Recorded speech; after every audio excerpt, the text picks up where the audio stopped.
बिस्मिल्लाहिर्रहमानिर्रहीम, अस्सलाम वालेकुम। नाज़रीन, तमाम इंटरनेशनल मीडिया जिसमें newspapers, electronic media, CNN, independent और भी दूसरे न्यूज़पेपर्स इस चीज़ को कवर कर रहे हैं कि अमेरिका की एयरफोर्स ने शाम पर हमला कर दिया है। इस पर एक्सपर्ट्स अपनी ओपिनियन दे रहे हैं कि क्या इसका ताल्लुक ईरान की न्यूक्लियर डील के साथ है या बाइडन कोई नई जंग शुरू करने जा रहे हैं। तो नाज़रीन, जो एक्सपर्ट्स ओपिनियन दे रहे हैं वो ये कह रहे हैं कि इसका ईरान की न्यूक्लियर डील के साथ बिल्कुल ताल्लुक नहीं है, क्योंकि बाइडन ईरान को सपोर्ट कर रहे हैं। हम पिछली वीडियोस में बार बार बता चुके हैं कि बाइडन प्रो चाइना है।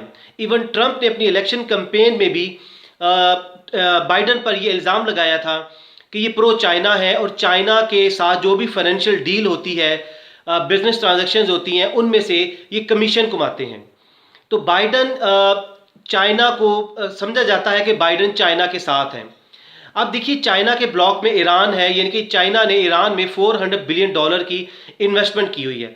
एक तरफ से आप समझ लें कि चाइना ने ईरान को ख़रीद लिया है। तो अगर बाइडन प्रो चाइना है तो वो ईरान पर हमला करने की कैसे वो प्लानिंग कर सकते हैं या तैयारी कर सकते हैं? बिल्कुल नहीं कर सकते। इससे पहले आप देखिए, ओबामा 2016 में जब प्रेसिडेंट थे तो इनके वाइस प्रेसिडेंट बाइडन थे। तो ओबामा ने भी ईरान से जो पाबंदियां थी वो हटा ली थी, इनको यूरेनियम को एनरिच करने की इजाज़त दे दी थी। इसी तरह बाइडन भी सॉफ्ट कॉर्नर रखते हैं ईरान के लिए और चाइना के लिए, और ईरान पर वो पाबंदियां सॉफ्ट कर रहे हैं, हटा रहे हैं।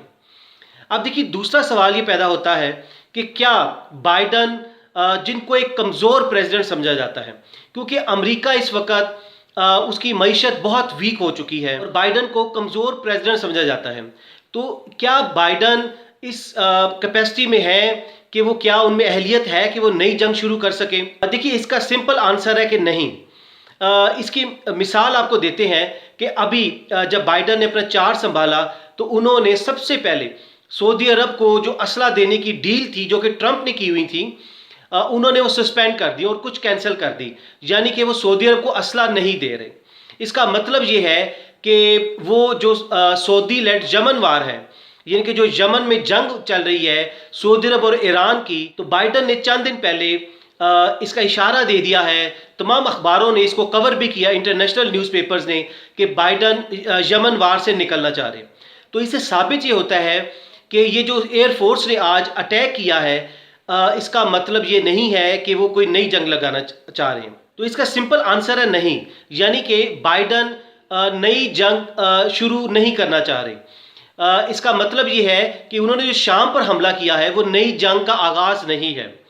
बेसिकली अभी इराक और शाम के बॉर्डर के पास एक एयरपोर्ट है, एरबिल का एयरपोर्ट, उस पर हमला हुआ था, मिसाइल दागे गए थे, जिसके नतीजे में अमेरिकन के जो फोर्सेस थी वो शदीद ज़ख्मी हुए थे।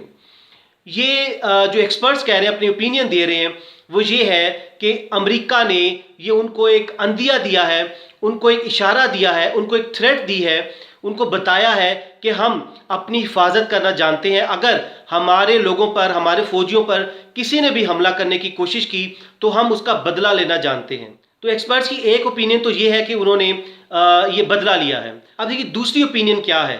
दूसरी ओपिनियन ये है कि रिपब्लिकन पार्टी, जो कि ट्रंप की पार्टी है, उन्होंने एक स्टेटमेंट इशू की थी जिसमें कहा गया था कि वो 2024 में ट्रंप को दोबारा सदर नॉमिनेट करेंगे।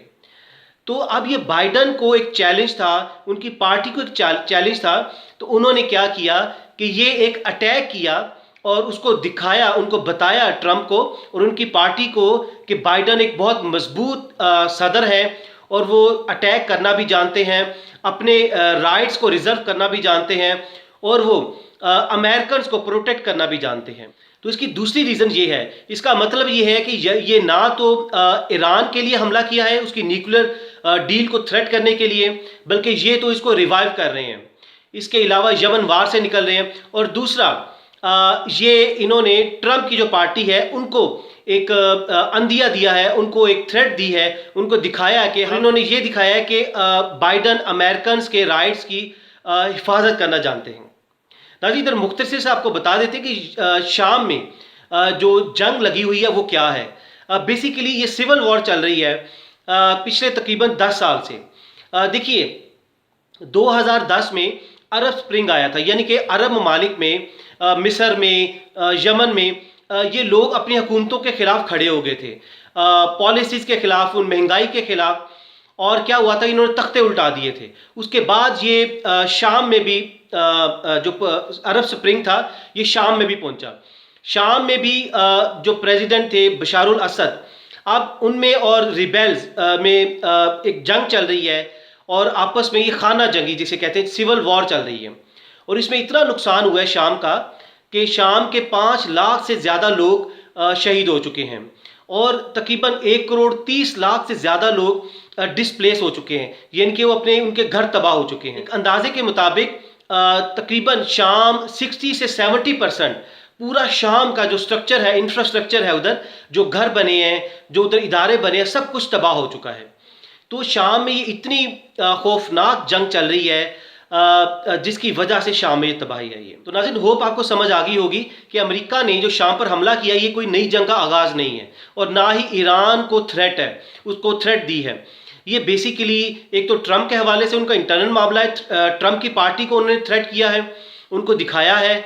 और दूसरा जो उनके फौजियों पर हमला हुआ है, पूरी दुनिया को दिखाया है कि हम अपने लोगों का बदला लेना जानते हैं। तो नाज़रीन आप नीचे कमेंट्स अपनी राय लाजमी दीजिएगा कि आप क्या समझते हैं। अगली वीडियो तक अपना बहुत सा ख्याल रखिएगा। अल्लाह हाफिज़।